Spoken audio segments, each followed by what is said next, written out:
अंधकार से उभरती हैं अज्ञात, जिज्ञासु और अजीब चीजों की भूतिया उंगलियां।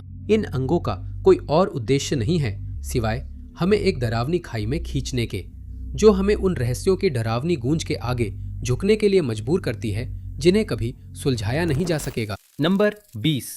समुद्र में गुब्बारों ने पहेली खड़ी की। एक 1967 के अखबार की हेडलाइन में लिखा था। इसमें कुछ बचपना झलकता था। गुब्बारों को हमेशा जोकरों, मेले और जश्न के साथ जोड़ा गया है, लेकिन मीडिया को समुद्र में जन्मदिन की पार्टी की सजावट के होने की इतनी परवाह क्यों थी? ऐसा इसलिए था क्योंकि गुब्बारों की खोज एक खतरनाक समय में हुई थी, जब किसी भी वस्तु को हथियार समझ लिया जा सकता था। आखिरकार वह शीत युद्ध का दौर था। ये 29 जून की तारीख थी जब अटलांटिक महासागर के पानी में कुछ तैरता हुआ देखा गया। वह एक पेटी थी जो ब्रेड बॉक्स से बड़ी नहीं थी। फ्लोरिडा के तट के पास हेलनडेल के नजदीक उसके मिलने पर तुरंत ही तनाव पैदा हो गया। खबर फैल गई थी कि सोवियत संघ और क्यूबा के बीच राजनयिक संबंध मजबूत हो गए हैं, जिससे संयुक्त राज्य अमेरिका के लिए खतरा और बढ़ गया था। तो जब पानी में वह क्रेट ऊपर नीचे तैरता हुआ दिखाई दिया तो संयुक्त राज्य अमेरिका के तट रक्षक बल को जांच के लिए भेजा गया। उनके संदेह तुरंत सही साबित हो गए जब उस क्रेट पर सोवियत संघ की संपत्ति की मुहर लगी हुई पाई गई। हालांकि पते ने उस वस्तु की उत्पत्ति क्यूबा के खनिज संसाधन संस्थान में बताई। अत्यंत सावधानी के साथ उस बॉक्स को पानी से बाहर निकाला गया और आगे की जांच कार्यालय में जारी थी। धीरे धीरे और बहुत सावधानी से उस क्रेट को खोला गया और उसके अंदर कुछ ऐसा था जो निश्चित रूप से हैरान करने वाला था। एक पहेली, जैसा कि हेडलाइन ने संकेत दिया था। क्रेट के अंदर 7 पीले गुब्बारे रखे थे, जिनमें से हर एक में एक काला रबर का स्टॉपर लगा हुआ था। तुरंत ही इसे अजीब और शायद अशुभ माना गया, लेकिन अभी और भी सवाल सामने आने बाकी थे। जब अधिकारियों के क्रेट को करीब से देखा तो उन्हें उस पर वजन लिखा हुआ मिला। कुल पैकेज का वजन 50 किलोग्राम या लगभग 110 पाउंड था, लेकिन जब इसका वजन किया गया तो ये केवल 13.6 किलोग्राम या 30 पाउंड ही निकला। काफी मात्रा में वजन कम हो गया था। बाकी वजन कहाँ गया? जल्द ही यह पता चला कि वह क्रेट पानी में लगभग 8 हफ्तों तक बहता रहा था, जिसे कथित तौर पर लेनिनग्राद, रूस से भेजा गया था। क्रेट के बहाव में रहने की अवधि ने शायद गुब्बारे की हवा को बाहर निकलने का मौका दे दिया होगा। ये सुझाव कि गुब्बारे कभी भरे हुए थे एक रहस्य बन गया। जिस कमरे में क्रेट रखा था वहां अधिकारी इकट्ठा हो गए थे और एक भयावह संभावना सामने रखी गई। अगर गुब्बारों में कोई जहरीली गैस भरी हो तो? ये सुझाव निश्चित रूप से संभावनाओं से बाहर नहीं था। शीत युद्ध का दौर हिंसक था और इसमें शामिल किसी भी पक्ष द्वारा पूरी तरह से विनाश के हर तरीके को आजमाया जा सकता था। यह कोई हैरानी की बात नहीं होगी कि जैव रासायनिक युद्ध का सहारा लिया जाता। इस डरावने विचार की पूरी तरह से जांच की गई और गुब्बारों पर किसी भी तरह के जहर या विषैले पदार्थ के कोई संकेत नहीं मिले, जबकि वे काफी समय से हवा में तैर रहे थे। किसी भी तटीय क्षेत्र ने वायु विषाक्तता के कोई संकेत नहीं बताए, लेकिन लक्षणों की शुरुआत शायद अनदेखी रह गई हो या सामान्य सर्दी के रूप में ले ली गई हो। किसी ठोस कहानी का कोई सबूत न मिलने पर उन 7 पीले गुब्बारों को अभिलेखागार में रख दिया गया, ताकि किसी तरह का स्पष्टीकरण देने वाला और सबूत मिलने का इंतजार किया जा सके। इसी बीच लगभग 200 किलोमीटर दूर मैराथन में पहली के समान एक दूसरी पेटी बहती हुई पाई गई। डर वापस आ गया था। वैज्ञानिकों को इस मामले में बुलाया गया और उन्होंने निर्धारित किया कि पहली पेटी में गुब्बारों को भरने वाली चीज सिर्फ हवा थी, जिससे रहस्य और भी गहरा हो गया। विस्तृत जांच और जानकारी के लिए अपीलों के बावजूद कभी भी कोई स्पष्टीकरण सामने नहीं आया, जिससे सोवियत संघ के 7 पीले गुब्बारे एक डरावना रहस्य बनकर रह गए। नंबर 19। तसादाय की अजीब कहानी मिंडानाओ द्वीप पर दक्षिण कोटाबातो के एकांत प्रांत में शुरू होती है। 1971 में पहली बार तसादाय नाम सामने आया। हालांकि कहा जाता है कि उनकी खोज कुछ साल पहले ही हो चुकी थी। उसी साल स्थानीय शिकारी डे फाल, जो दक्षिण कोटाबातो के जंगलों में शिकार कर रहे थे, ने मैनुएल एलिजाल्डे को कुछ अजीब खबर दी। एलिजाल्डे, जो पनामंड के प्रमुख थे, जो फिलीपीन सरकार की वह एजेंसी थी जो देश की सांस्कृतिक अल्पसंख्यकों की रक्षा के लिए समर्पित थी, डे फाल द्वारा लाई गई जानकारी से हैरान तो थे, लेकिन उसमें उनकी दिलचस्पी भी जाग गई थी। उन्होंने अधिकारी को बताया कि कुछ साल पहले शिकार के दौरान वे एक रहस्यमय समूह से मिले थे जो आदिम तरीके से रह रहे थे। उस कथित समूह से संपर्क स्थापित करने के बाद डे फाल बाहरी दुनिया से उनके एकमात्र संपर्क का माध्यम बन गए। रुचि तेजी से बढ़ी और एलिजाल्डे ने आदेश दिया कि इस अछूते समाज के साथ एक बैठक आयोजित की जाए ताकि उनकी उत्पत्ति और संस्कृति के बारे में और अधिक जाना जा सके। तो डेफाल ने ठीक वही किया और 7 जून को अधिकारी का तसड़ाए से औपचारिक रूप से परिचय कराया गया। कथित तौर पर इस समूह में 27 लोग शामिल थे जो 6 स्थायी परिवारों से संबंधित थे। वे गुफाओं के भीतर मिंडानाओ के घने जंगल के गहरे हिस्से में रह रहे थे और भोजन संग्रह पर आधारित जीवन जी रहे थे। उनकी तकनीक पत्थर युग जैसी थी, जिससे एलिजाल्डे को यह विश्वास हुआ कि वे पत्थर युग के अंतिम जीवित लोग हैं जो पूरी तरह से आधुनिकता से अछूते हैं। उनके पास जो भी औजार थे वे लकड़ी और पत्थर से बने हुए थे। उनके पास न तो कृषि थी, न शिकार करने की कोई कला थी और न ही युद्ध के लिए कोई हथियार थे। बैठक के बाद एलिजाल्डे ने अपनी खोजें प्रकाशित की, जिसमें उन्होंने इस रहस्यमय समूह को शांति प्रिय बताया, जिनके पास युद्ध या हथियारों के लिए न तो कोई साधन था और न ही कोई शब्द। उनके मन में कोई शत्रुता नहीं थी और वे बाहरी दुनिया से अछूते रहकर जीते थे। उस वर्ष तसादाए की खोज पर चल रहे वियतनाम युद्ध का साया छाया रहा। अखबारों में हिंसा की तस्वीरें और नई मौतों का संकेत देने वाली सुर्खियां छाई रहती थी, लेकिन नेशनल ज्योग्राफिक के लिए ये खोज अपनी ही सुर्खियों में छा गई थी। 1 साल बाद नेशनल ज्योग्राफिक मैगजीन में 32 पन्नों की कवर स्टोरी और एक डॉक्यूमेंट्री जारी की गई थी। इसमें तसादाए, उनकी मुलाकात और उनकी आदिम संस्कृति के बारे में बताया गया था। बिल्कुल, जब ये जानकारी आम जनता के सामने आई तो कोई भी पत्थर युग के समाज को उसके हाल पर छोड़ने वाला नहीं था। कहा जाता है कि चार्ल्स लिंडबर्ग और जीना लोलो ब्रिजिडा जैसे सेलिब्रिटी भी जंगलों की ओर गए इस रहस्यमय समूह की एक झलक पाने की उम्मीद में। फोटोग्राफर और पत्रकार भी जंगलों में छा गए, रिपोर्टिंग करने, तस्वीरें खींचने और वातावरण को बिगाड़ने लगे। फिर आए 11 मानव विज्ञानी, जिनमें से कोई भी एक बार में 6 हफ्ते से ज्यादा नहीं रुका। पहुंच को एलिजाल्डे द्वारा नियंत्रित किया जा रहा था, जो खोज की रक्षा करना चाहते थे लेकिन उससे लाभ भी कमाना चाहते थे। फिर जैसे ही वे अचानक प्रकट हुए थे, वैसे ही तसादाए अचानक गायब हो गए। 1976 में जंगल के लोगों से मिलने पर पूरी तरह से प्रतिबंध लगा दिया गया। ये प्रतिबंध राष्ट्रपति मार्कोस द्वारा लगाया गया था।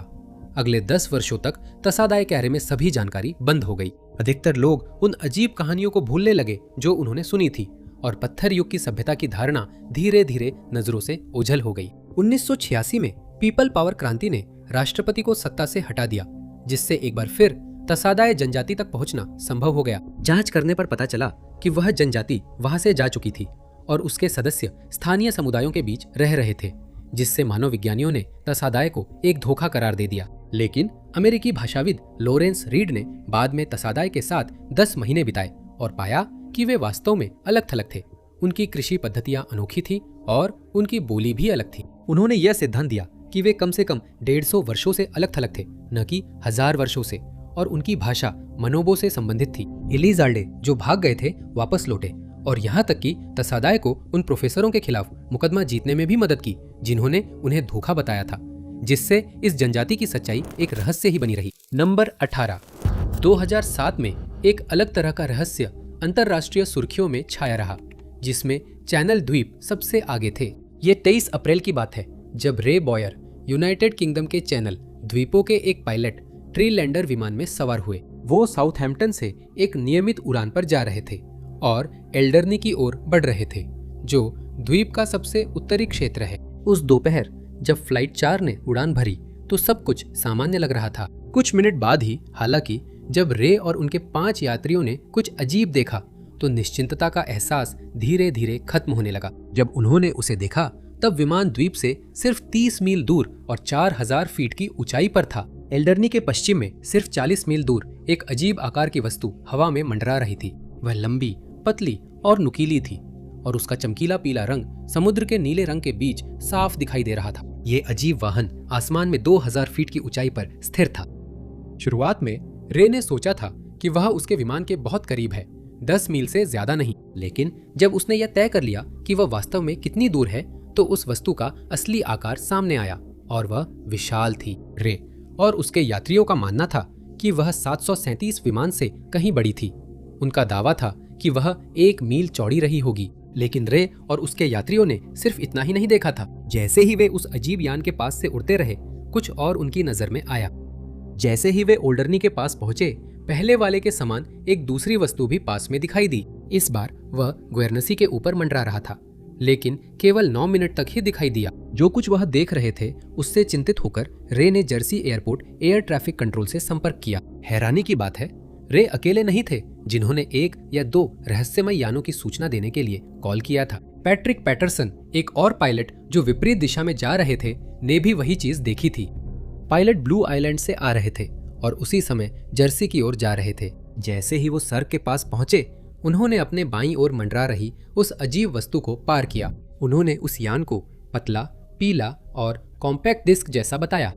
यह ठीक उसी जगह पर था जहां रे ने कुछ क्षण पहले उसे देखा था। कहानी तब और भी अजीब हो गई जब जमीन पर मौजूद लोगों ने भी वही चीज देखने की रिपोर्ट करना शुरू कर दिया। गर्नसी के बीबीसी रेडियो ने रिपोर्ट किया कि सार्क के 2 निवासियों ने आकाश में 2 बेहद चमकीली पीली वस्तुएं लटकती हुई देखीं। एयर ट्रैफिक कंट्रोल ने भी इन वस्तुओं को रडार पर 55 मिनट तक ट्रैक किया, इससे पहले कि वे गायब हो गई।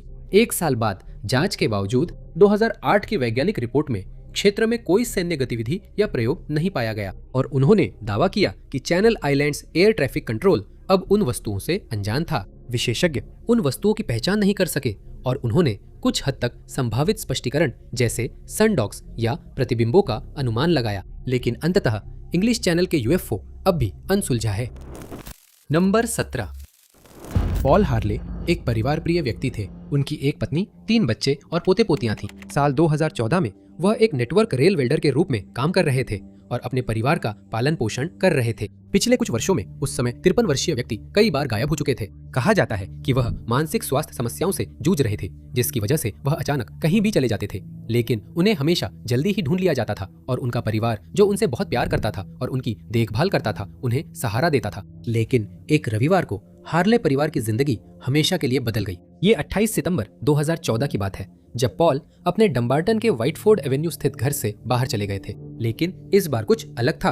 उस आदमी ने अपना मोबाइल फोन, बैंक कार्ड या घर की चाबियां अपने साथ नहीं ली, जबकि पहले वह इन्हें साथ ले जाया करता था। जैसे ही परिवार को एहसास हुआ कि वह वापस नहीं आ रहे हैं, उन्होंने पुलिस विभाग में पॉल के लापता होने की रिपोर्ट दर्ज कराई। जांच की गई, लेकिन जो व्यक्ति लापता था वह भी एक वयस्क था जो अपनी मर्जी से गया था।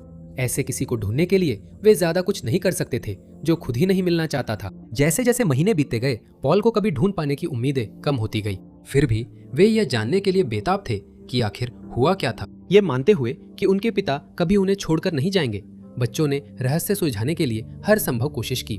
उनके जवाब तलाशने में निजी जासूसों, सार्वजनिक अपीलों और यहाँ तक कि साइकिकों की भी मदद ली गई। परिवार साइकिकों में विश्वास नहीं करता था, लेकिन वे उपलब्ध हर संसाधन का उपयोग करने के लिए दृढ़ थे। उनमें से कुछ दिव्यदर्शियों ने दावा किया कि वह जा चुके हैं और कुछ ने सुझाव दिया कि वह पानी में है। कोई भी यह निर्धारित नहीं कर सका कि वह कहाँ है या उसका भाग्य क्या है। उसके बच्चों ने इस तलाश को एक बुरा सपना बताया और कोई खुलासा न होने से उनका दिल टूट गया था। महीनों ने सालों का रूप ले लिया और जल्द ही उम्मीद की आखिरी किरण भी खत्म हो गई। पॉल हार्ले गायब था और वह नहीं चाहता था कि उसे ढूंढा जाए। साल बीते गए, बिना किसी नई जानकारी के न उसके देखे जाने की कोई खबर मिली और न ही कोई शव मिला। फिर कुछ अजीब हुआ। साल 2021 में एक तस्वीर फैलने लगी जो ग्लासगो से आई थी। तस्वीर में एक आदमी था जो गर्म कपड़े पहने हुए था, बर्फ में बैठा था और उसके चारों ओर बर्फ के फाहे गिर रहे थे। और भले ही वे उसका चेहरा नहीं देख सके, पॉल के परिवार की उम्मीद फिर से जाग उठी। ग्लासगो की एक चैरिटी ने 2018 में एक बेघर आदमी को शरण दी थी, जिसकी तस्वीर फैल रही थी और माना जा रहा था कि वह पॉल हार्ले है, जो 2014 से लापता था। उसका परिवार ग्लासगो गया, लेकिन वहां जाकर पता चला कि वह तस्वीर पुरानी थी। संभावित रूप से देखे जाने की खबरों के बावजूद एक अभियानकर्ता ने दावा किया कि तस्वीर में दिख रहा आदमी नहीं चाहता था कि उसे ढूंढा जाए, लेकिन वह यह पुष्टि नहीं कर सका कि वह पॉल था या नहीं। पॉल अपनी तयशुदा जगह बदलने से कुछ दिन पहले ही गायब हो गया था, जिससे उसकी गुमशुदगी और भी रहस्यमय हो गई। नंबर 16। साल 2019 में बढ़ते संकट यानी महामारी की शुरुआत ने खबरों की सुर्खियों पर कब्जा कर लिया था, लेकिन मेक्सिको के लिए जो डर वे महसूस कर रहे थे वह काफी अलग था। कोई सचमुच खौफनाक चीज सड़कों पर उतर आई थी, जो अंधेरे में छिपी रहती थी और नागरिकों को डरा रही थी। चियापास नगरपालिका के कोजेदा के निवासी नींद से वंचित रह गए थे। वे अपनी खिड़कियों से बाहर झांकते थे और हर आवाज पर कांप उठते थे। शहर के लोग अंधेरा होने के बाद अपने घरों से बाहर निकलने से बहुत डरते थे। उन्हें लगता था कि कोई है, कुछ है जो अंधेरे में छुपा हुआ है और मौका मिलते ही हमला करने के लिए तैयार है। इस रहस्यमय स्थिति को और भी डरावना बना देने वाली बात ये थी कि लोगों का मानना था कि पीछा करने वाला कोई इंसान नहीं बल्कि अलौकिक उत्पत्ति की कोई चीज है। स्वतंत्र रिपोर्टें पुलिस स्टेशन में आने लगी और अधिकारियों को मजबूर होकर सार्वजनिक चेतावनी जारी करनी पड़ी, जिससे निवासियों में दहशत फैल गई। उस प्राणी का वर्णन किया गया कि उसकी लंबाई 6.5 फीट थी, उससे एक अजीब सी बदबू आती थी, उस पर गोलियों का कोई असर नहीं होता था और वह 9 फीट तक हवा में छलांग लगा सकता था। रिपोर्टें कोजेदा में एक वेयरवुल्फ का वर्णन कर रही थी। रात में निवासी उसकी डरावनी आवाज सुन सकते थे और कुछ तो उसका सामना भी कर चुके थे, जिससे डर के मारे उनके चेहरे का रंग उड़ गया था। निवासियों ने उस काले जीव को छतों और पड़ोसी घरों पर चलते हुए देखा था। उन्होंने डर के मारे अपनी खिड़कियों से छुपकर देखा और उम्मीद की कि वह दरिंदा उन्हें न देख ले। उस जीव के भौतिक प्रमाण भी सामने आने लगे। ये लंबे पंजों के निशान और अजीब खरोचों के रूप में थे, जो कठोर जमीन में गहराई तक खुदे हुए थे। इतना वास्तविक था यह विश्वास कि कोई वेयरवुल्फ सड़कों पर घूम रहा है कि रात के अंधेरे में बंदूकों की आवाजें गूंज उठती थीं। कुछ बहादुर निवासी उस प्राणी के खिलाफ लड़ रहे थे, जबकि इससे पूरे समुदाय में और भी ज्यादा दहशत फैल रही थी। स्थानीय चर्च के एक पादरी ने तो लोगों को यहाँ तक सलाह दी कि वे अपने घरों के बाहर मोमबत्तियां जलाएं, ये मानते हुए कि इससे उन्हें शांति मिलेगी और यह रहस्यमयी प्राणी दूर रहेगा। पुलिस ने कोजेदा के अगुआहे इलाके में बढ़ती वेयरवुल्फ की रिपोर्टों की जांच की, जहां उन्हें बिना शरीर के पैरों के निशान मिले, जिनके कदमों के बीच की दूरी 10 फुट थी और जो इंसानी पैरों के निशानों से बड़े थे। खतरे को समझते हुए पुलिस ने सक्रिय रूप से जांच शुरू की। अप्रैल 2020 में बारियो न्यूवो में 3 पुलिसकर्मी हुआ की आवाजों और वेयरवुल्फ देखे जाने की घटनाओं पर पहुंचे। उन्होंने एक ऐसे जीव को देखा जो 6 फुट ऊंची बाड़ को कूद गया और छतों पर चलने लगा, जिससे नागरिकों की रिपोर्ट की पुष्टि हुई। हालांकि कोजेदा वेयरवुल्फ की कोई रिकॉर्डिंग या तस्वीरें न होने के कारण संदेह पैदा हुआ। फोटोग्राफ के रूप में भौतिक प्रमाण के बिना वेयरवुल्फ के अस्तित्व को एक रहस्य ही रहने दिया गया। स्थानीय व्याख्याएं जल्द ही सामने आईं, जिनमें जगुआर और ओसेलॉट से लेकर चमगादड़ और उल्लू तक शामिल थे, और कुछ लोगों ने सुझाव दिया कि चश्मदीद गवाह केवल अंधेरे में भ्रमित हो गए थे। चियापास का वेयरवुल्फ एक स्थायी रहस्य बनने के लिए अभिशप्त था। क्या ये सामूहिक उन्माद था, कोई स्थानीय जानवर था, या ये कुछ और डरावना था? लोक कथाओं और डर का एक प्राणी। नंबर 15, वर्जीनिया ब्राजील में असल में क्या गिरा था? ये वही सवाल है जो 1996 में वर्जीनिया घटना के दौरान पूरे शहर में चर्चा का विषय बन गया था। ब्राजील की अपनी रोजवेल जैसी घटना जिसने समुदाय को चिंतित कर दिया, और वे जवाब खोजते रह गए जो उन्हें कभी नहीं मिले। शहर मिनास गेरेस में दक्षिण पूर्वी ब्राजील में यहाँ 1 लाख लोग रहते थे, और उनमें से एक महत्वपूर्ण हिस्सा अजीब दावे करने लगा, जिसके कारण व्यापक मीडिया कवरेज और गहन जांच शुरू हुई। ये सब 13 जनवरी 1996 को शुरू हुआ, जब कार्लोस डी सूजा साओ पाउलो से मिनास गेरेस जा रहे थे। वह दिन भर अपने कुछ दोस्तों से मिलने का इरादा कर रहे थे। उनकी योजना कुछ विमानों में उड़ान भरने की थी, लेकिन यात्रा के दौरान कार्लोस एक अजीब घटना के गवाह बने। उन्होंने एक अजीब सिगार के आकार की वस्तु को अपनी ओर आते हुए देखा। वो समझ नहीं पाए कि वो क्या था, लेकिन उसके पिछले हिस्से को काफी नुकसान पहुंचा था। उन्हें ऐसा लगा जैसे उस पर गोली चलाई गई हो। वह वस्तु जमीन से 300 मीटर ऊपर थी और तेजी से ऊंचाई खो रही थी। हाईवे तक पहुंचने से ठीक पहले कार्लोस ने देखा कि वह अचानक पूरी तरह मुड़ी, विपरीत दिशा में उड़ने लगी, कुछ पल के लिए हवा में तैरती रही और फिर सीधे जमीन से टकरा गई। कार्लोस ने अपनी गाड़ी रोकी और उस जगह की ओर बढ़े जहां उन्होंने यूएफओ को गिरते हुए देखा था। उन्होंने पाया कि वह एक सफेद घर के पास दुर्घटनाग्रस्त होकर उतरा था। उससे एक रसायन रिस रहा था जिसने 40 मीटर घास जला दी थी। जिस वस्तु को उन्होंने देखा था वह एक स्कूल बस के आकार की थी और अब वह मिट्टी में धसी हुई थी और उसके चारों ओर मलबा बिखरा हुआ था। कार्लोस को अमोनिया जैसी गंध आई और उसने एक अजीब सा खुद ब खुद आकार लेने वाला फॉयल जैसा मलबा पाया। फौज वहां पहुंची और उसे वहां से हट जाने का आदेश दिया। 1 हफ्ते बाद छात्रों ने जिम्नेजियम के पास एक जीव को देखा, लेकिन फौज ने तुरंत उस इलाके को घेर लिया। उसी दोपहर 3 महिलाओं के एक समूह ने दावा किया कि उन्होंने एक अलौकिक उत्पत्ति वाले द्विपाद जीव को देखा है। वो शहर की एक छोटी सी सुनसान जमीन पर झुका हुआ था। उसकी ऊंचाई 5 फीट थी और उसका सिर बड़ा था। उन्होंने दावा किया कि वह दुबला था, उसकी त्वचा भूरी और तैलीय थी। दिन का अंत कई अजीबोगरीब परग्रही देखे जाने की घटनाओं और कम से कम एक यूएफओ रिपोर्ट के साथ हुआ। ये अजीब और परेशान करने वाली घटना अब भी अनसुलझी है और जो भी इसे सुनता है उसे बेचैन कर देती है। नंबर 14, सुहिको क्यूची ने एक दिलचस्प जीवन जिया। वह एक लेखक और धूमकेतु खोजी थे। जिन्होंने अपने जीवन में 4 धूमकेतु खोजे। उनमें से एक धूमकेतु का नाम भी उनके नाम पर रखा गया था।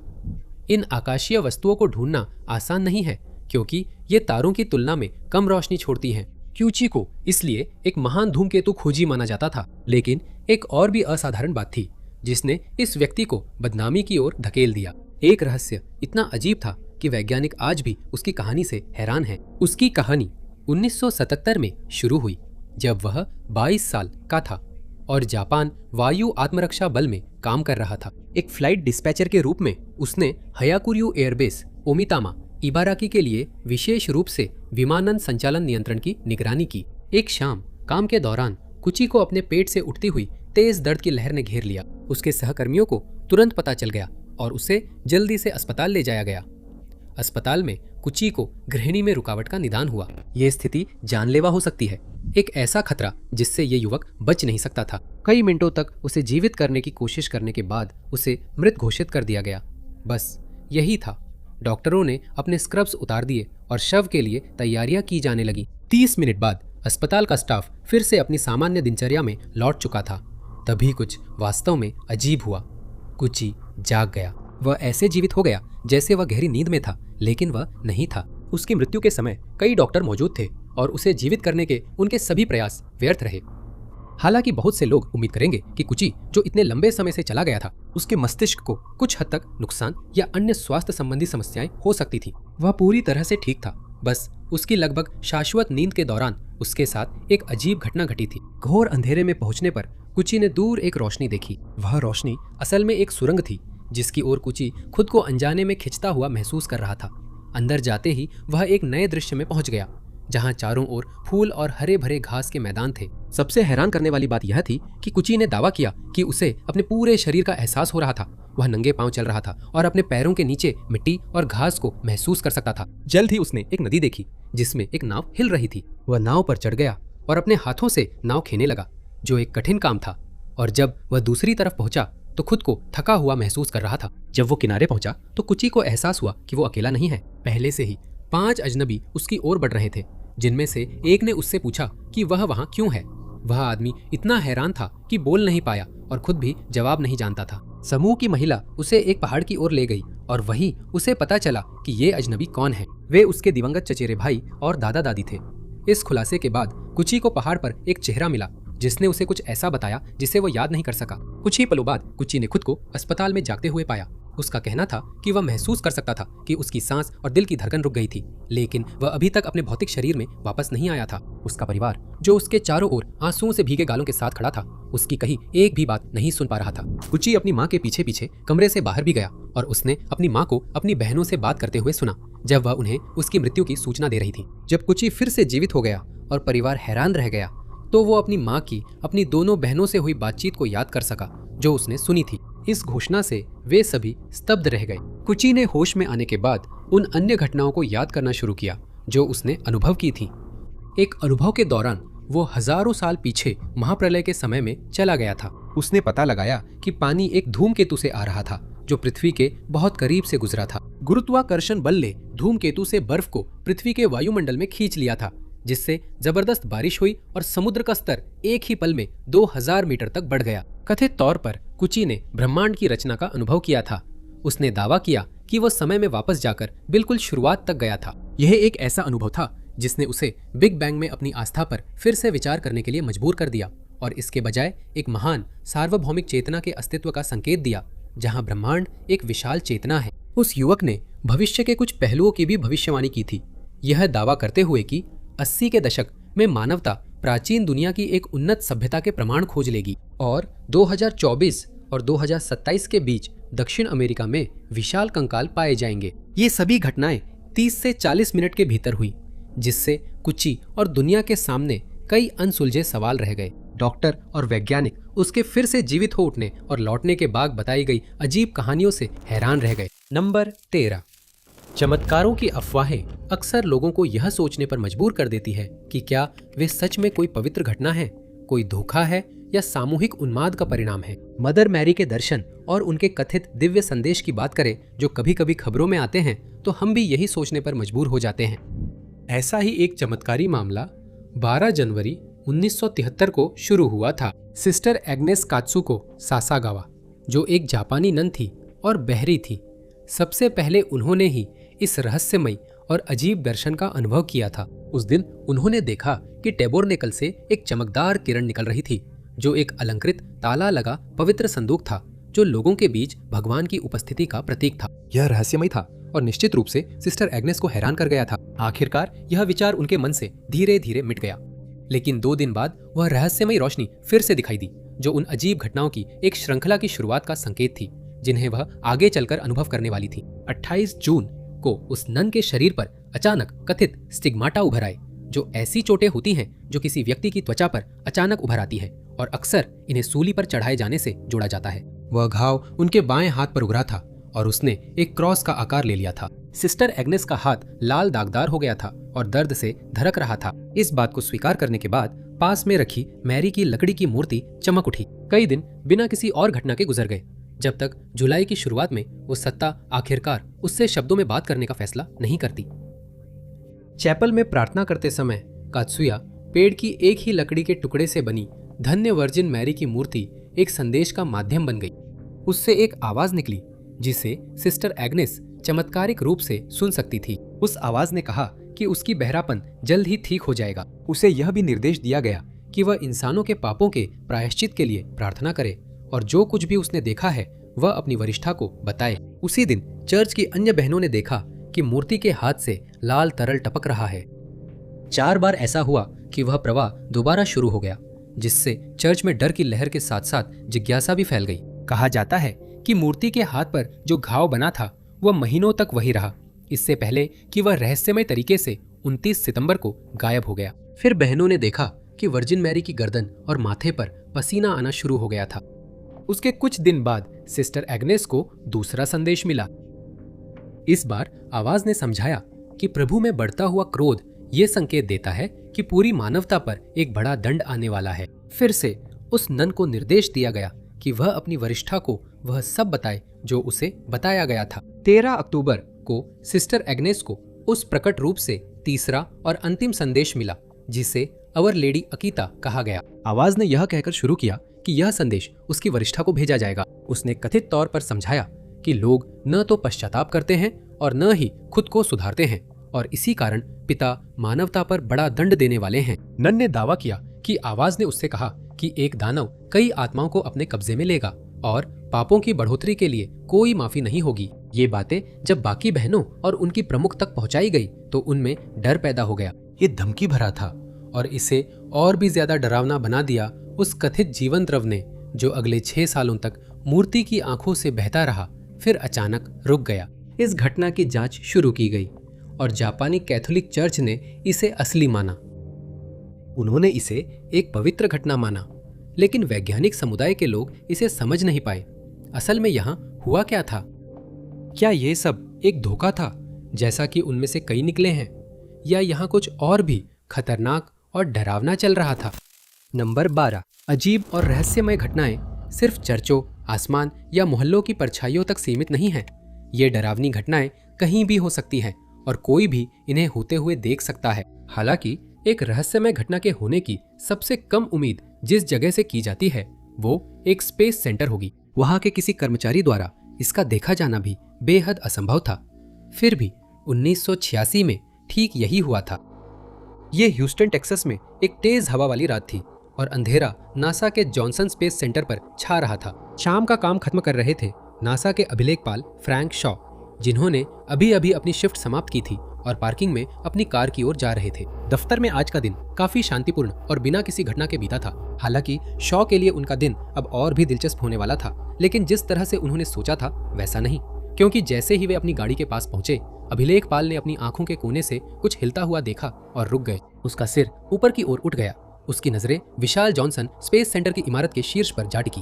वह किसी चीज को टकटकी लगाकर देखने लगा, कुछ ऐसा जिसने उसकी रीढ़ में सिहरन दौड़ा दी और उसने चाहा कि काश वह अपनी कार में जल्दी चढ़ गया होता। बिल्कुल सबसे ऊपर एक ऐसा दृश्य था जिसने सिर्फ डर ही पैदा किया। वह एक ऐसा जीव था जिसे पहले कभी नहीं देखा गया था, बड़ा और रात की तरह गहरा काला। उसके पास विशाल चमगादड़ जैसे पंख थे और वह किसी गारगोइल जैसा दिखता था। घबराहट में जमे हुए शॉ कुछ नहीं कर सके सिवाय उसे घूरने के। ऐसा लग रहा था जैसे हर बुरा सपना उसकी आंखों के सामने हकीकत बन गया हो और उनके साथ आने वाला डर उसके पूरे शरीर में दौड़ गया। उस प्राणी ने शॉ को देख लिया था और उसकी तेज नजरें शॉ की आंखों से टकरा गईं। बाद में अभिलेख पाल ने दावा किया कि ऐसा लगा जैसे गारगोइल को उस घबराहट में मजा आ रहा था जो उसने पैदा की थी। उस प्राणी ने फिर अपने पंख फैलाए और जैसे ही वह रात में उड़ गया एक चटकती हुई आवाज निकाली। कई और मिनट बीत गए इससे पहले कि वह आदमी खुद को इतना शांत कर सके कि हिल सके। वह कांपते हुए अपनी कार में चढ़ा और घर के फिर निकल पड़ा। घर पर परिवार उसके आने का इंतजार कर रहा था। वह सामान्य से ज्यादा देर से आया था जिससे वे चिंतित हो गए थे। जैसे ही शॉ घर पहुंचा वे तुरंत समझ गए कि कुछ गलत है। शॉ का चेहरा पीला पड़ गया था और वह हाँफ रहा था और जल्द ही उसने अब तक की सबसे पागल कहानी सुनानी शुरू कर दी। बिल्कुल, परिवार ने उस पर विश्वास नहीं किया और सोचा कि उसने जो देखा है शायद उसे गलत समझ लिया है। साथ मिलकर उन्होंने तय किया कि शॉ को इस घटना के बारे में किसी को नहीं बताना चाहिए और शॉ ने अपना वादा निभाया क्योंकि वह उस रात को अपने दिमाग से मिटाने की कोशिश कर रहा था। हालांकि इस भयानक प्राणी के ख्याल से परेशान होकर उसने अपने एक दोस्त से जो उसका पर्यवेक्षक भी था इस बारे में बात की। शॉ को उम्मीद थी कि उसे तुरंत ही नौकरी से निकाल दिया जाएगा, लेकिन जवाब सुनकर उसे सुखद आश्चर्य हुआ। पर्यवेक्षक ने उसे बताया कि वह गारगोइल को देखने वाला पहला व्यक्ति नहीं था। कथित तौर पर एक फाइल पहले ही खोली जा चुकी थी जब पहले भी गारगोइल को देखा गया था और अंतरिक्ष केंद्र में 2 गार्डों की रहस्यमय मौतें हुई थी। शॉ को थोड़ी राहत महसूस हुई, लेकिन यह तथ्य कि वह पागल नहीं था या उसने उस प्राणी की कल्पना नहीं की थी कई नए सवाल और बड़े खतरे लेकर आया। ह्यूस्टन में वह और दूसरे गवाह क्या देख रहे थे? नंबर 11 मार्च 2011 को जापान गर्त के निवासियों को एक जोरदार झटका लगा। एक भूकंप जिसकी तीव्रता 9.1 थी होशु के उत्तर पूर्वी तट से दूर आया, जिससे एक विशाल सुनामी आई जो सिर्फ 30 मिनट में तटों पर पहुंच गई, जिसने समुद्री दीवारों को गिरा दिया और अगले कुछ दिनों में 3 परमाणु रिएक्टरों को निष्क्रिय कर दिया। ये 2011 तोहोकू भूकंप और सुनामी घटना के नाम से जाना गया। ये एक ऐसी आपदा थी जिसने घरों को समतल कर दिया, जमीन को नष्ट कर दिया, बिजली आपूर्ति को ठप कर दिया और हजारों हजार लोगों की जान ले ली। 15,899 मौतें दर्ज की गई, 6 लोग लापता थे और 6,000 से अधिक लोग घायल हुए थे। 1,23,000 घर ढह गए और 10 लाख घरों को नुकसान पहुंचा। 12 फीट ऊंची और 500 मील प्रति घंटे की रफ्तार से आई सुनामी ज्यादातर तबाही के लिए जिम्मेदार थी। जिनकी जान उस भयानक घटना में बच गई वे लोग बिना घर, बिना खाना और हमेशा के लिए अपने दिमाग में डरावनी तस्वीर के साथ रह गए। उस भयानक और दर्दनाक घटना की यादों, आंकड़ों और तबाही के साथ साथ एक ऐसा रहस्य भी है जिसे समझाना मुश्किल है। ये उन कथित भूतों को देखने और अजीबोगरीब घटनाओं के रहस्य की बात थी जो सुनामी की तबाही के बाद शुरू हुई थी। जैसे ही तट पर जिंदगी सामान्य होने लगी थी, अजीब चीजें दिखने लगीं। सबसे ज्यादा प्रभावित इलाकों जैसे सेंदाई या इचिनोमाकी में टैक्सी ड्राइवरों ने कुछ परेशान कर देने वाली कहानियां बताई। कई ड्राइवरों ने दावा किया कि वे ऐसे यात्रियों को बिठाते थे जो मंजिल तक पहुंचने से पहले ही रहस्यमय तरीके से गायब हो जाते थे। अक्सर यात्रियों ने ऐसे पते दिए थे जो अब मौजूद नहीं थे क्योंकि सुनामी ने उन इलाकों को तबाह कर दिया था। सुनामी के बाद टैक्सी ड्राइवरों ने अजीब तरह से ठंडी पिछली सीटों और इन भूतिया यात्रियों के साथ उलझन भरी बातचीत की रिपोर्ट की और अक्सर यात्री गायब हो जाने के बावजूद वे रास्ता पूरा करते थे। अन्य निवासियों ने सुनामी से भीगे हुए आकृतियां देखी, वस्तुएं बिना वजह हिलती हुईं और इलेक्ट्रॉनिक उपकरण अजीब तरह से काम करते हुए देखे। संदेहवादियों के PTSD के दावों के बावजूद निवासियों ने अपनी कहानियों पर कायम रहे, जिससे एक दिलचस्प और डरावना रहस्य बना रहा। नंबर 10, ग्रिफिन एक पौराणिक जीव है जिसके बारे में किंवदंतियों के अनुसार इसका शरीर, पिछले पैर और पूंछ शेर की होती है और सिर, पंख और आगे के पंजे चील के होते हैं। चूंकि इस कल्पना में जानवरों के राजा और पक्षियों के राजा दोनों शामिल हैं, ग्रिफिन को अक्सर कुछ संदर्भों में साहस, शक्ति और दिव्य संरक्षकता के प्रतीक के रूप में इस्तेमाल किया जाता है। ऐसा माना जाता है कि यह मिथक सिल्क रोड पर उस समय उत्पन्न हुआ जब प्राचीन यात्री प्रोटोसेराटॉप्स डायनासोर के जीवाश्म अवशेषों से मिले और गलती से ये मान बैठे कि उस जीव में ऊपर बताए गए शरीर के अंग हैं। जहां हम में से अधिकांश लोग यह मानते हैं कि ग्रिफिन केवल एक मिथक है, वहीं इंग्लैंड के वेस्ट लंदन के ब्रेंटफोर्ड में रहने वाले लोग इतने आश्वस्त नहीं हैं। कहा जाता है कि उस जीव को वहां कई बार देखा गया है और तब से उसने उस इलाके पर अपनी छाप छोड़ दी है। चिस्विक के पास स्थित ग्रिफिन ब्रेवरी इसका एक अच्छा उदाहरण है, जैसा कि ब्रेंटफोर्ड फुटबॉल क्लब भी है, जो अपने घरेलू मैच ग्रिफिन पार्क में खेलता है। इसके अलावा ब्रेंटफोर्ड और चिस्विक क्षेत्रों के शाही चिन्ह में 2 ग्रिफिन है, जो अपने बीच एक ढाल पकड़े हुए हैं। इन सभी का संदर्भ 1600 के दशक के मध्य की एक कहानी से है, जब किंग चार्ल्स द्वितीय सत्ता में थे। कहा जाता है कि उनका एक महिला नेल ग्विन के साथ अफेयर था और उन्होंने उसे एक खास तोहफा देने का फैसला किया, जो कि एक ग्रिफिन था। उन्होंने उस जीव को अपने घर द बर्ड्स में रखा, जिसे अब ब्रेंट रोड के नाम से जाना जाता है, और वहीं एक दुर्भाग्यपूर्ण हादसा हो गया। एक दिन किसी तरह ग्रिफिन ब्रेंट नदी में गिर गया और वह बहते हुए टेम्स नदी तक पहुंच गया। बेहद दुखी नेल को लगा कि वह जीव डूब गया है, लेकिन उसे पता नहीं था कि वह ब्रेंटफोर्ड ईड तक पहुंच गया था, जहां वह किनारे तक पहुंचने में सफल रहा। वह उस इलाके में रहना जारी रखता है और जल्द ही उसे एक साथी भी मिल जाता है। कहानी का दूसरा हिस्सा यह है कि कई साल बाद जोसेफ बैंक्स एक विदेशी द्वीप पर कप्तान जेम्स कुक के साथ यात्रा करने के बाद एक और ग्रिफिन को उस इलाके में लेकर आए। उसका ग्रिफिन फिर भागने में कामयाब हो गया और उसने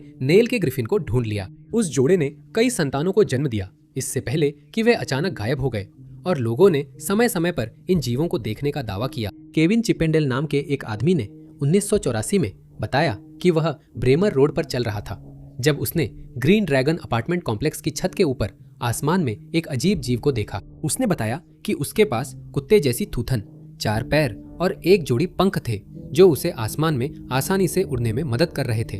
उसने अगले साल फिर से उसी जीव को देखा और तभी उसे एहसास हुआ कि वह ग्रिफिन पब के साइन पर बने ग्रिफिन की तरह दिखता है। इस बार कई और लोगों ने भी उस जीव को देखा और वे सब हैरान रह गए। जल्द ही इलाके के और भी निवासियों ने ऐसे ही जीव को देखना शुरू कर दिया। हालांकि ज्यादातर लोग मानते हैं कि ये या तो धोखा था या फिर मीडिया ने उस पहली गलत देखी गई घटना को सनसनीखेज बना दिया था। जो भी मामला हो, ब्रेंटफोर्ड के कई लोग अब भी इस बात पर अड़े हुए हैं कि ग्रिफिन सच में मौजूद है और ये सारी देखी गई घटनाएं असली थीं। नंबर 9।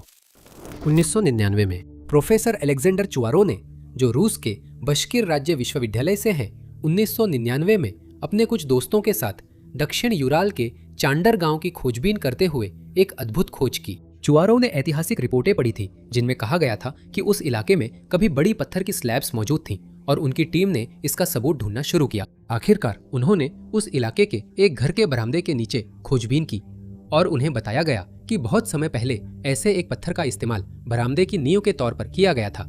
जिसके बाद उन्होंने एक अद्भुत खोज की। उन्हें बताया गया था कि उस स्लैब पर अजीब और समझ में न आने वाली नक्काशियां थीं और उनकी रुचि तुरंत जाग उठी। पत्थर मिलने के बाद उन्होंने उसका नाम अपनी पोती के नाम पर दशका रखा, लेकिन इसे उरल मानचित्र पत्थर या सृष्टिकर्ता का पत्थर भी कहा जाता है। स्लैब को जमीन से निकालने के बाद उसे और करीब से जांचा गया और यह पुष्टि हुई कि उस पर सच में लेखन और नक्काशियां थीं। माना जाता है कि ये लगभग 12 करोड़ साल पुराना है और शोधकर्ता अब भी ये पता लगाने की कोशिश कर रहे हैं कि इसे किसने बनाया था। ये पत्थर लगभग 5 फीट ऊंचा है और इसका वजन करीब 1 टन है। ये निर्धारित किया गया है कि इस पर की गई नक्काशी उरल पर्वत क्षेत्र का नक्शा है, जो अपने आप में अद्भुत है, लेकिन शोधकर्ता इसे जिस सटीकता से बनाया गया है उसे देखकर हैरान रह गए हैं। ये क्षेत्र की नहरों का जाल, सिंचाई प्रणाली के रास्ते और सबसे खास बात 2 मानव निर्मित बांध दिखाता है जिनके उस समय मौजूद होने का अनुमान है। ये बांध इतने बड़े थे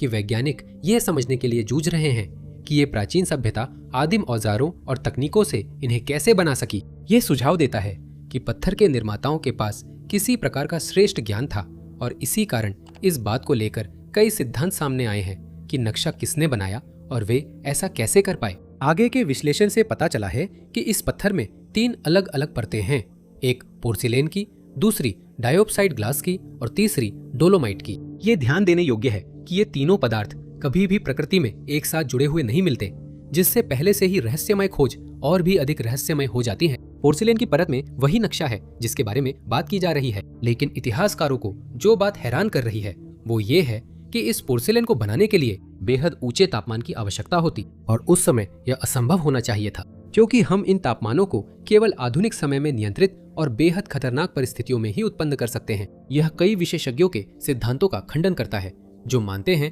कि यह पत्थर केवल एक प्राकृतिक संरचना है और बिल्कुल भी कोई नक्शा नहीं है। चुविरोव ने कहा है कि यह नक्शा केवल एक हवाई दृष्टिकोण से ही बनाया जा सकता था, क्योंकि यह क्षेत्र को त्रिआयामी सटीकता के साथ दिखाता है। जहां तक पत्थर पर उकेरे गए लेखन और चिन्हों की बात है, कोई भी उनका अर्थ समझने के करीब नहीं पहुंच पाया है। कई अन्य प्राचीन भाषाओं जैसे सुमेरियन, संस्कृत और प्रोटो चीनी की तुलना इस पत्थर से की गई है, लेकिन इन भाषाओं में से कोई भी स्लैब पर लिखे गए लेखन से मेल नहीं खाती। और भी अजीब बात यह है कि जिस समय इस पत्थर के बनाए जाने की बात कही जाती है, उस समय धरती पर डायनासोर और इसी तरह के जीव घूम रहे थे और होमिनिड्स का तो अस्तित्व भी नहीं था। आगे और शोध किया जा रहा है और उम्मीद है कि एक दिन हम उरल मैप स्टोन के असली उद्देश्य को समझ पाएंगे।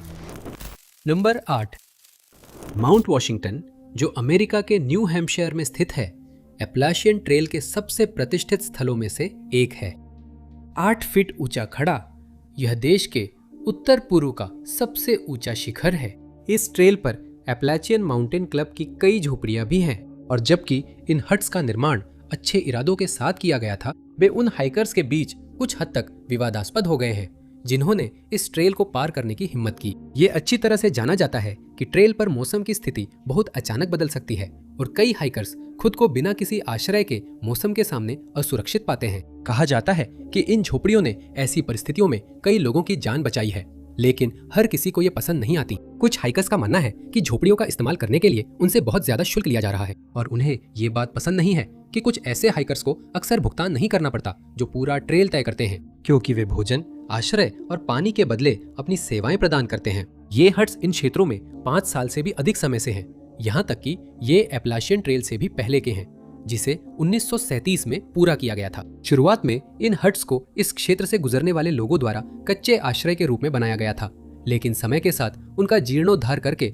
उन्हें आज वहां दिखने वाली झोपड़ियों का रूप दे दिया गया। सबसे प्रसिद्ध huts Greenleaf, Lonesome Lake, Galehead, Zealand Falls और लेक्स ऑफ द क्लाउड्स में पाए जा सकते हैं। इनमें से आखिरी हट जो सबसे ऊंचाई पर था, वहीं पर 1930 के दशक के मध्य में एक अजीब घटना घटी थी। हालांकि इसकी शुरुआत 1900 में हुई थी, जब 2 हाइकर्स एलन ऑम्सबी और विलियम बी कर्टिस ट्रेल पार कर रहे थे। जैसा कि अक्सर होता है, उस इलाके में मौसम की स्थिति अचानक बिना किसी चेतावनी के खराब हो गई और वे एक भयंकर तूफान में फंस गए, जिसमें वे शरण नहीं ढूंढ पाए और उनकी जान चली गई। इसके बाद यह फैसला किया गया कि भविष्य में ऐसी त्रासदियों से बचने के लिए एक झोपड़ी बनाई जानी चाहिए। उस झोपड़ी की जगह आखिरकार एएमसी झोपड़ी ने ले ली, जो आज भी वहां मौजूद है, भले ही उससे एक डरावनी कहानी जुड़ी हो। करीब 1935 के आसपास एएमसी के एक सदस्य, जिनका नाम सिर्फ जॉर्ज बताया जाता है, को सर्दी के मौसम के बाद झोपड़ी खोलने से पहले उसकी जांच करने के लिए भेजा गया था।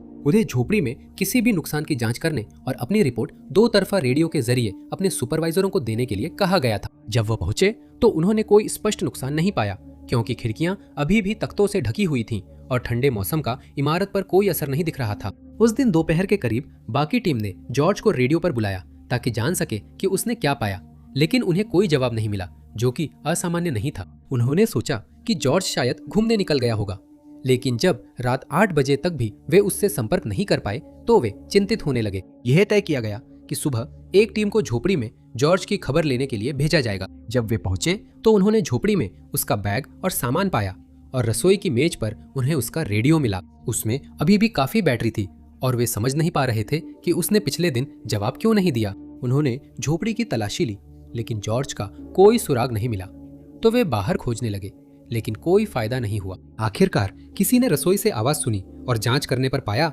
कि जॉर्ज सिंक के नीचे एक कुल्हाड़ी को सीने से लगाए सहमा हुआ बैठा था। वह साफ तौर पर डरा हुआ था और बाकी सभी से वहां से उसे बाहर निकालने की गुहार लगा रहा था। बाद में उसने बताया कि जब वह झोपड़ी पर पहुंचा तो वह बहुत थका हुआ था और जैसे ही वह अंदर गया उसने अपनी सांसें संभालते हुए अपने सामान की जांच शुरू कर दी, लेकिन फिर उसे ऐसा महसूस हुआ जैसे कोई उसे देख रहा हो और उसे लगा कि कोई उसके पीछे से उसके पास आ रहा है। जब उसने घूमकर देखा तो उसने देखा कि एक विकृत चेहरा भोजन कक्ष की खिड़कियों में से एक से उसे देख रहा था, जो अभी भी लकड़ी से बंद थी। अपने डर के मारे उसने महसूस किया कि वही चेहरा हर खिड़की से उसे घूर रहा है और ऐसा लग रहा था जैसे वे कांच से पिघलते हुए झोपड़ी के अंदर आ रहे हों।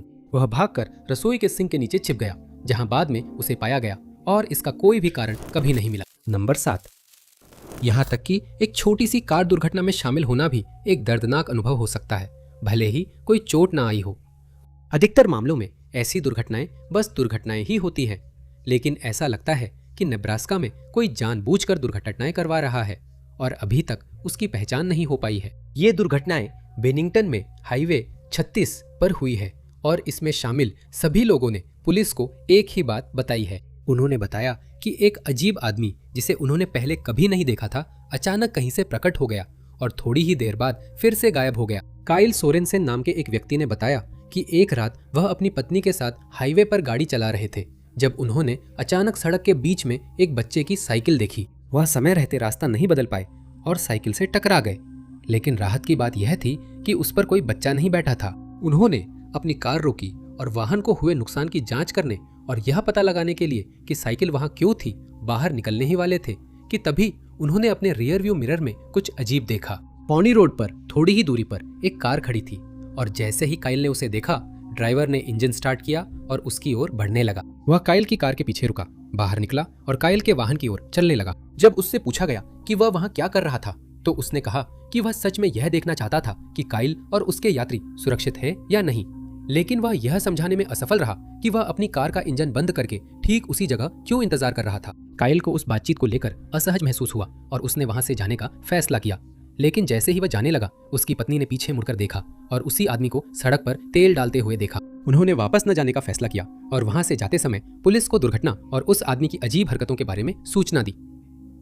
वह इस बात को लेकर पूरी तरह से आश्वस्त है कि उस आदमी ने जानबूझकर दुर्घटना करवाई थी और वह सड़क पर तेल डालकर एक और दुर्घटना करवाने की कोशिश कर रहा था। कुछ ही देर बाद गैरिसन बीच नाम का एक आदमी अपनी पत्नी स्काइलर के साथ हाईवे पर गाड़ी चला रहा था जब उन्हें एक दुर्घटना से बचने के लिए अचानक मुड़ना पड़ा। सड़क पर एक बड़ा धातु का टुकड़ा रखा गया था और उसे मुश्किल से बचाते हुए कार आखिरकार एक खाई में जा गिरी। फिर पास में खड़ी एक कार से एक आदमी आया और उन्हें पुलिस स्टेशन ले जाने की पेशकश की। गैरिसन ने बताया कि ऐसा लग रहा था जैसे वह आदमी उनका इंतजार कर रहा हो और उन्होंने उसका प्रस्ताव ठुकरा दिया, लेकिन जैसे ही उन्होंने ऐसा किया वह जल्दी से अपनी कार में बैठा और वहां से चला गया। सड़क पर वस्तुएं रखे जाने की कई और रिपोर्टें मिली है और जिम्मेदार व्यक्ति की पहचान के लिए जांच चल रही है। नंबर 6।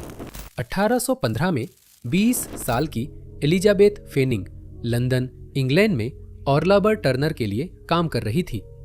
उन्हें परिवार की रसोइया के रूप में रखा गया था और हर रात वह ऑर्लाबर, उनकी पत्नी मार्गरेट, उनके बेटे और बहू शार्लोट को रात का खाना बनाकर देती थी। वह परिवार और बाकी कर्मचारियों के साथ अच्छी बनती थी, जिसमें एक सफाईकर्मी सारा पियर और उसके 2 प्रशिक्षु शामिल थे। लेकिन एक रात घर का माहौल बदल गया जब एलाइजा एक प्रशिक्षु के कमरे में गईं यह पूछने के लिए कि क्या वह एक मोमबत्ती उधार ले सकती हैं। रास्ते में उनकी मुलाकात चार्लोट से हुई, जिसे लगा कि एलाइजा ने अनुचित कपड़े पहने हैं और उसने एलाइजा को नौकरी से निकालने की धमकी दी। इसके बाद उसने एलाइजा से कहा कि वो कही गई बातों से खुश नहीं है, लेकिन उसने अपनी जिम्मेदारियां सामान्य रूप से निभाने की पूरी कोशिश की। इस बात से अनजान कि चार्लोट और सारा दोनों ही उसे नापसंद करने लगी थी, एलाइजा अपने खाना पकाने के कौशल में और भी आत्मविश्वासी हो गई और उसने कुछ डम्पलिंग्स बनाने का फैसला किया। उसने स्थानीय शराब की भट्टी से खमीर मंगवाया, जिसके बाद चार्लोट ने उससे उस रात के खाने के लिए स्टेक, आलू और डम्पलिंग्स बनाने को कहा और ये भी जोड़ा कि प्रशिक्षु लोग स्टेक पाई खाएंगे।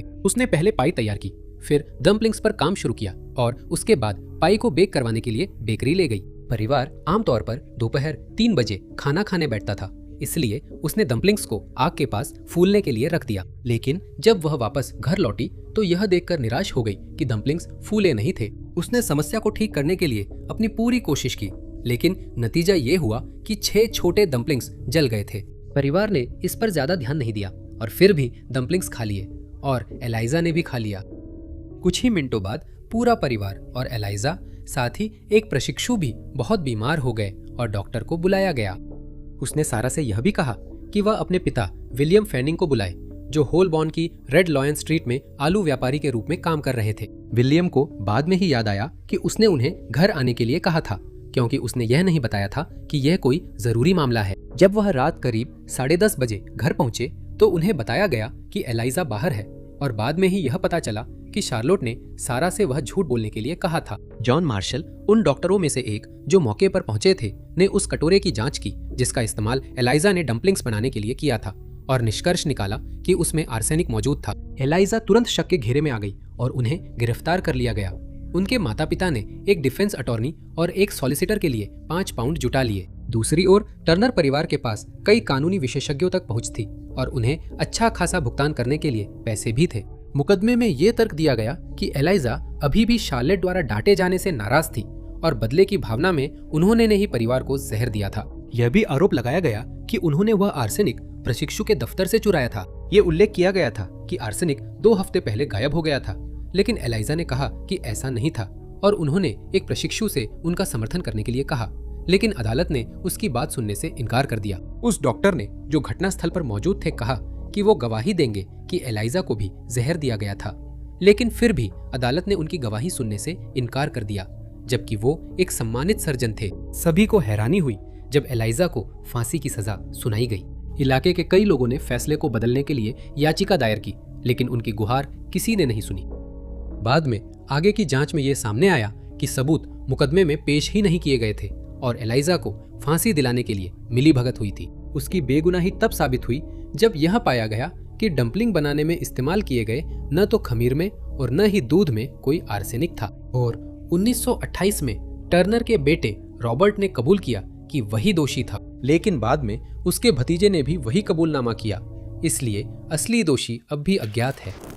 नंबर 5, कब्रस्थल देखना बहुत दिलचस्प हो सकता है, क्योंकि हम अक्सर सोचते रह जाते हैं कि दफनाए गए लोग अपनी मृत्यु से पहले कैसी जिंदगी जीते थे। अधिकतर मामलों में कब्र के पत्थरों पर कम से कम कुछ संकेत तो होते ही हैं कि उनकी जिंदगी कैसी थी, जैसे कि वे कब पैदा हुए थे, क्या उनकी शादी हुई थी और बच्चे थे, और वे कब इस दुनिया से गए। लेकिन कुछ कब्र के पत्थर ऐसे रहस्यों को जन्म देते हैं जिनका कोई जवाब नहीं मिलता, जैसा कि कोलचेस्टर के ड्रूइड नामक व्यक्ति की कब्र से साबित होता है। ये ध्यान देने वाली बात है कि बहुत समय पहले ड्रूइड शब्द का इस्तेमाल अक्सर ऐसे व्यक्ति के लिए किया जाता था जिसे दवाओं या चिकित्सा का अनुभव हो, न कि आज के समय में इस शब्द से जादूगर जैसी छवि बनती है। ये कब्र का पत्थर इंग्लैंड के एसेक्स में कोलचेस्टर के पास स्टैनवे गांव में 1996 में खोजा गया था, जब कुछ शोधकर्ता उस इलाके में काम कर रहे थे। इस कब्र को लौह युग का माना गया है और ऐसा माना जाता है कि वहां दफनाए गए व्यक्ति की मृत्यु लगभग 50 ईस्वी के आसपास हुई थी। जहां कब्र स्थल की उम्र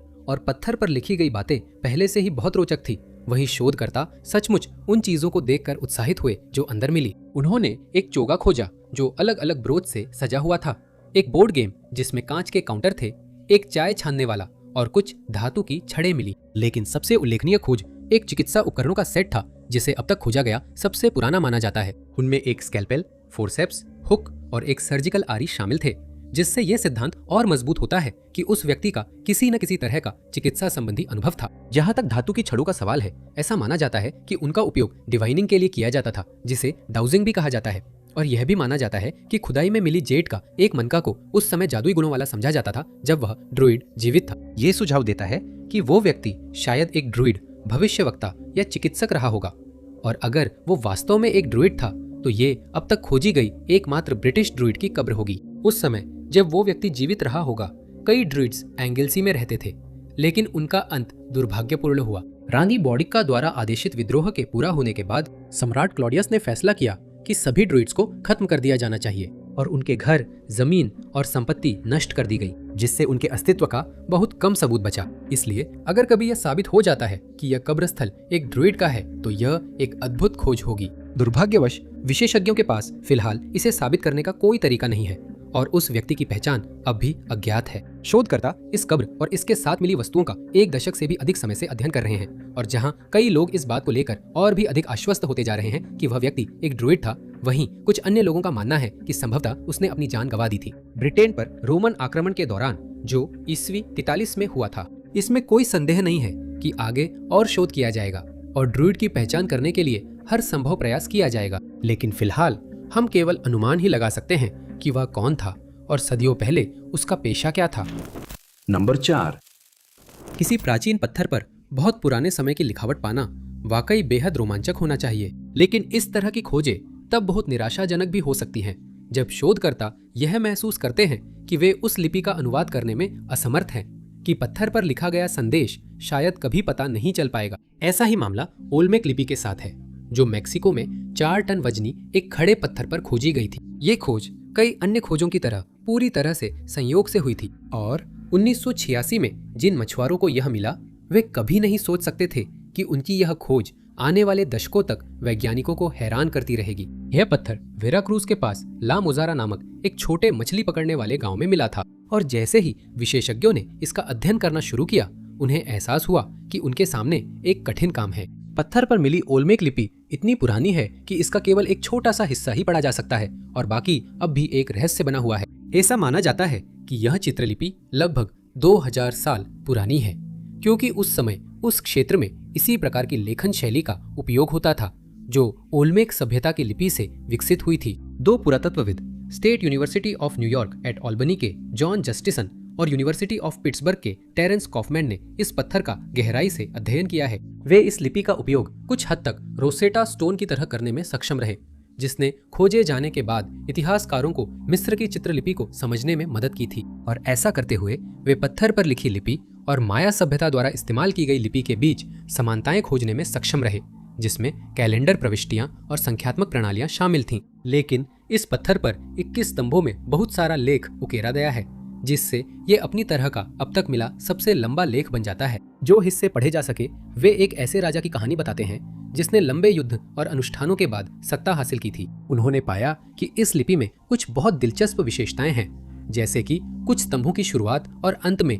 एक जैसे चिन्ह दिखाई देते हैं, जिससे लगता है कि ये किसी प्रकार के वाक्य खंड की शुरुआत और समाप्ति के संकेत के रूप में काम करते थे। हालांकि कुछ प्रगति हुई है, शोधकर्ताओं को कई चुनौतियों का सामना करना पड़ा। उन्हें ये समझना था कि ये शब्द कैसे बनाए गए थे, वरना गलत अनुवाद करने का जोखिम था। इसलिए इसकी तुलना उस समय क्षेत्र में प्रचलित कई भाषाओं से की गई और यह आंशिक अनुवाद किया गया। हालांकि इस लिपि का कुछ हिस्सा पढ़ा जा चुका है, लेकिन पत्थर की लिपि का अधिकांश भाग अब भी रहस्य बना हुआ है और उम्मीद है कि भविष्य में इसमें और प्रगति होगी। इसके लिए विशेषज्ञों को उम्मीद है कि उसी लिपि वाले और भी अवशेष मिलेंगे और उनका उपयोग राजा की कहानी के बाकी हिस्से को समझने में किया जा सकेगा। फिलहाल हालांकि यह अद्भुत खोज रहस्यमय बनी हुई है और केवल समय ही बताएगा कि क्या हम कभी यह पता लगा पाएंगे कि इन शब्दों को पत्थर पर किसने उकेरा था और इसका असली उद्देश्य क्या था। नंबर 3, बिगफुट नामक जीवों को किसी परिचय की आवश्यकता नहीं है, क्योंकि वे अपने चचेरे भाई सास्क्वैच और लोचनेस मॉन्स्टर के साथ साथ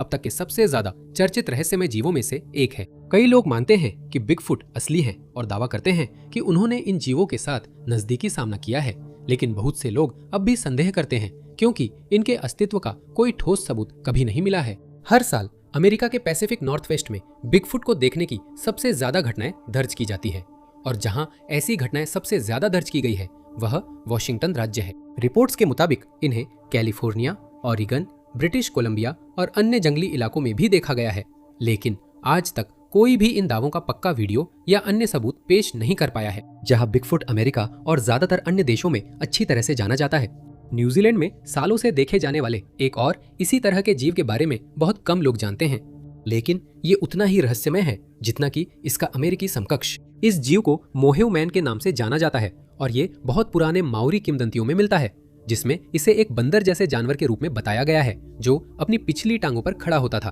गवाहों का कहना है कि इसके पूरे शरीर पर झबरीली फर है और ऐसा लगता है कि इसमें इंसानों से कहीं ज्यादा ताकत है, क्योंकि ये औसत मानव पुरुष से कहीं बड़ा है। मोहेव मैन के मामले को हमेशा के लिए सुलझाने के प्रयास में पैरानॉर्मल जांचकर्ता मार्क कोपेल ने उस जीव की तलाश करने का फैसला किया है और उन्हें उम्मीद है कि वे न्यूजीलैंड के जंगलों में कहीं न कहीं इसके अस्तित्व का सबूत ढूंढ पाएंगे। उनका कहना है कि उन्होंने यह फैसला 2015 में लिया था, जब वे कुछ समय कोरोमंडल के जंगलों में बिता रहे थे। उन्होंने बताया कि एक दिन जब वे ट्रेकिंग कर रहे थे तो उन्हें कुछ अजीब पैरों के निशान मिले जिन्हें वे पहचान नहीं पाए। ये निशान लगभग दुर्गम इलाकों में मिले थे और इनसे पता चलता था कि जिसने भी ये बनाए हैं वह जीव अपने पिछले पैरों पर चलता था। इस खोज के तुरंत बाद मार्क को उस इलाके में एक भारी द्विपाद जीव के चलने की आवाजें सुनाई देने लगी और उसे बेचैनी महसूस होने लगी, क्योंकि उसे यकीन हो गया था कि कोई या कुछ उसे देख और उसका पीछा कर रहा है। उसने पैरों के निशानों के सांचे बनाए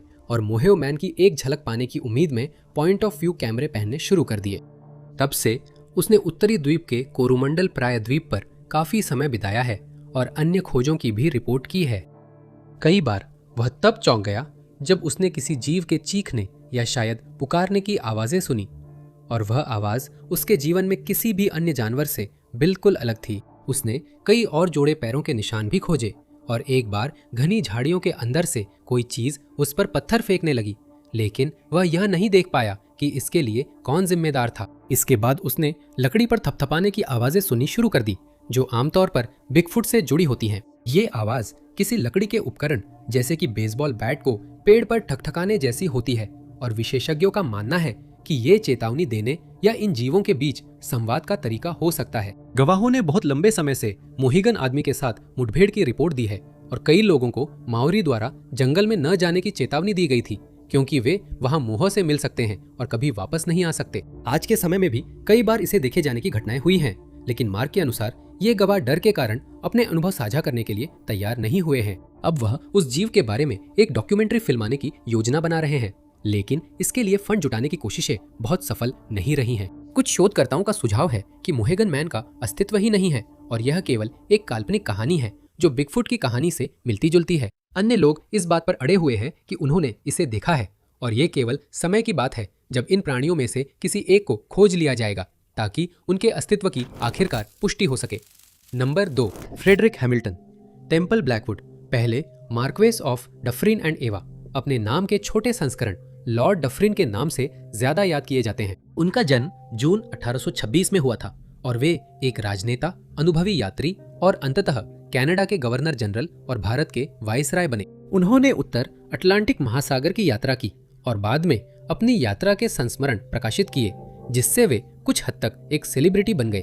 1860 में वे सीरिया में एक कमिश्नर बने, जिसके बाद वे डची ऑफ लैंकेस्टर के चांसलर बने। जो लोग उन्हें जानते थे उनके अनुसार वे स्वाभाविक रूप से एक राजनयिक थे, लेकिन वे अक्सर आर्थिक परेशानियों में रहते थे क्योंकि उनकी आदत थी कि वे अपनी आमदनी से ज्यादा खर्च करते थे। उनकी सारी जायदादें गिरवी रखी जा चुकी थी और 1875 तक उन पर 3 लाख पाउंड का कर्ज हो गया था। इन कर्जों को चुकाने के लिए उन्होंने अपनी कुछ संपत्तियां बेच दी।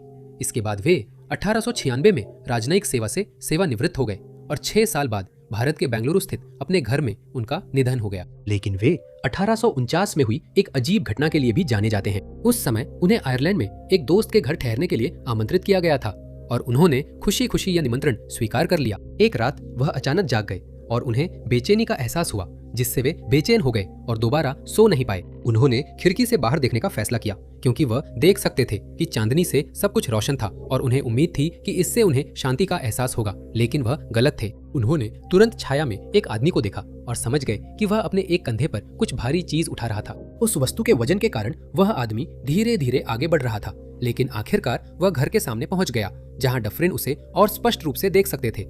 और जब उन्हें एहसास हुआ कि वह व्यक्ति एक ताबूत उठा रहा है तो वह चौंक गए। इससे पहले कि वह कोई प्रतिक्रिया दे पाते, वो आदमी रुक गया और सीधे उनकी ओर देखने लगा। बताया जाता है कि उसका चेहरा इतना विकृत था कि डफरिन चौंक गए और वह वहीं जड़ हो गए जब वो आदमी अपने रास्ते पर आगे बढ़ गया। डफरिन वापस बिस्तर पर चले गए, लेकिन वह उस डरावने दृश्य को भूल नहीं पाए और उस रात उन्हें दोबारा नींद नहीं आई। अगली सुबह उन्होंने अपने दोस्त से उस घटना के बारे में पूछा, लेकिन वह कोई भी स्पष्टीकरण नहीं दे सका। वे उस हुलिये के किसी भी व्यक्ति को नहीं जानते थे और ना ही उन्हें उस इलाके में किसी अंतिम संस्कार के होने की कोई खबर मिली थी। डफरिन ने उस मुलाकात को भूलने की पूरी कोशिश की, लेकिन कई साल बाद वह याद एकदम साफ तौर पर वापस आ गई। फ्रांस में राजदूत के रूप में सेवा करते हुए डफरिन ने आधिकारिक रूप से पेरिस के ग्रैंड होटल का दौरा किया। उन्हें एक बड़ी लिफ्ट की ओर ले जाया गया जहां अधिकारी उनका इंतजार कर रहे थे और वे लिफ्ट से एक मीटिंग रूम में जाने वाले थे। लेकिन जब दरवाजे खुले तो डफरिन उस लिफ्ट के अंदर बगीचे वाले उसी आदमी को देखकर चौंक गए और उन्होंने लिफ्ट में चढ़ने से मना कर दिया। उन्होंने कहा कि वे कुछ भूल गए हैं और बाकी लोगों से कहा कि वे उनके बिना ही आगे बढ़ जाएं। उनका इरादा रिसेप्शनिस्ट से पूछने का था कि वह आदमी कौन था, लेकिन इससे पहले कि वे ऐसा कर पाते, ऊपर की मंजिलों से लिफ्ट गिरकर दुर्घटनाग्रस्त हो गई और उनकी जान बच गई, जबकि उनके बाकी साथी अधिकारियों की मौत हो गई। कई लोग दावा करते हैं कि ऐसा कभी हुआ ही नहीं और ये सब बस एक मनगढ़ंत कहानी है, लेकिन यह उल्लेख किया गया है कि डफरिन खुद इस कहानी को सुनाया करते थे और ये भी जोड़ते थे कि उस आदमी की कभी पहचान नहीं हो पाई। नंबर 1, होइया बाचियू जंगल, जो रोमानिया में स्थित है। वहां जाने वाले लोगों द्वारा बताई गई रहस्यमय घटनाओं के कारण ये जगह मशहूर हो गई है। कहा जाता है कि स्थानीय लोग किसी भी कीमत पर इस जंगल से दूर रहते हैं क्योंकि यहाँ कई लोग रहस्यमय तरीके से गायब हो चुके हैं और इसी वजह से इसे रोमानिया का बर्मुडा ट्रायंगल भी कहा जाता है। लेकिन जंगल के अंदर अजीब घटनाओं का अनुभव करने वाले कुछ लोगों के अनुसार ये गायबियां तो सिर्फ ऊपर से दिखने वाली बात है, असली कहानी तो इससे भी कहीं गहरी है। ऐसा माना जाता है कि होइया बचियू में पहली गुमशुदगी 100 साल से भी ज्यादा पहले हुई थी, जब एक चरवाहा करीब 200 भेड़ों के साथ जंगल में गया था। ना तो वो चरवाहा और ना ही उसकी भेड़ें कभी दोबारा देखी गईं और उसी के नाम पर जंगल का नाम रखा गया। आधुनिक समय में जंगल के पास रहने वाले लोग बताते हैं कि उन्होंने जंगल के अंदर से अजीब रोशनी निकलती देखी है और इसी वजह से ये अफवाह फैल गई है कि ये रोशनियां उन किसानों की आत्माएं हैं जो बहुत समय पहले इस इलाके में रहते थे और यही उनकी मृत्यु हो गई थी। जो लोग चेतावनियों को नजरअंदाज करके जंगल के अंदर गए हैं, उन्होंने बताया कि जैसे ही वे अंदर पहुंचे उन्हें बिना किसी वजह के बेचैनी और चिड़चिड़ापन महसूस होने लगा। उन्होंने ये भी बताया कि उन्हें ऐसा महसूस हुआ जैसे कोई उन्हें देख रहा हो, और कुछ मौकों पर लोग कुछ घंटों बाद पेड़ों के बीच से बाहर आए, जबकि उन्हें लगा कि वे जंगल में सिर्फ कुछ ही मिनटों के लिए थे। कुछ आगंतुकों को जैसे ही उन्होंने जंगल में कदम रखा तुरंत माइग्रेन का दर्द शुरू हो गया, जबकि कुछ अन्य लोगों को बिना किसी कारण के अचानक चकत्ते हो गए। ऐसी कई रिपोर्टें भी आई है कि लोग अपने शरीर पर जलने के निशान और खरोचों के साथ लौटे हैं, जिन्हें कोई भी समझा नहीं सका। कुछ लोग जैसे जैसे जंगल के अंदर गहराई में जाते हैं उन्हें मतली महसूस होने लगती है और वे बताते हैं कि वे मदद के लिए बुला भी नहीं सके क्योंकि उनके सभी इलेक्ट्रॉनिक उपकरण काम करना बंद कर चुके थे। फिर कई लोगों द्वारा अजीबोगरीब चीजें देखे जाने की भी रिपोर्टें आई है। उनका दावा है कि जब वे वहां के नजारे का आनंद ले रहे थे तो उन्होंने कुछ तस्वीरें लेने का फैसला किया, जैसा कि हम में से ज्यादातर लोग करते हैं। लेकिन जब बाद में इन तस्वीरों को देखा गया तो उनमें भूतिया चेहरे और आकृतियां थीं जिन्हें उस समय नहीं देखा जा सकता था। कुछ लोगों ने महिलाओं की देहहीन आवाजें सुनी, लेकिन वे उनके स्रोत का पता नहीं लगा सके। दूसरों को अचानक अपने अतीत की दूर की यादें याद आ गई, जिन्हें वे पूरी तरह से भूल चुके थे, और जैसे ही वे जंगल से बाहर निकलते हैं वे उन्हें फिर से भूल जाते हैं। एक कहानी के अनुसार एक लड़की ने कभी जंगल में अपनी जान गंवा दी थी और कई बार खोजबीन करने के बावजूद वह नहीं मिल सकी, लेकिन 5 साल बाद वह जंगल से बाहर निकली, वही कपड़े पहने हुए। उसकी उम्र में 1 दिन का भी फर्क नहीं था और उसे बीते वर्षों की कोई याद नहीं थी। इससे कई लोगों ने यह सुझाव दिया है कि उस जंगल में किसी और ब्रह्मांड के लिए कोई द्वार या पोर्टल है, या फिर ये अजीब घटनाएं परग्रही गतिविधियों से जुड़ी हुई हैं, जबकि कुछ लोग मानते हैं कि पेड़ों के बीच कुछ बुरी शक्ति रहती है। दोस्तों, देखने के लिए आप सभी का बहुत बहुत धन्यवाद। अगर आपको यह वीडियो पसंद आया हो तो जरूर उस लाइक बटन को दबाएं, साथ ही सब्सक्राइब करना और नोटिफिकेशन बेल को दबाना न भूलें ताकि आप हमारे सभी आने वाले वीडियो से अपडेट रह सके। मेरा नाम टाई नॉट्स है और मैं आप लोगों से अगले वीडियो में मिलूंगा।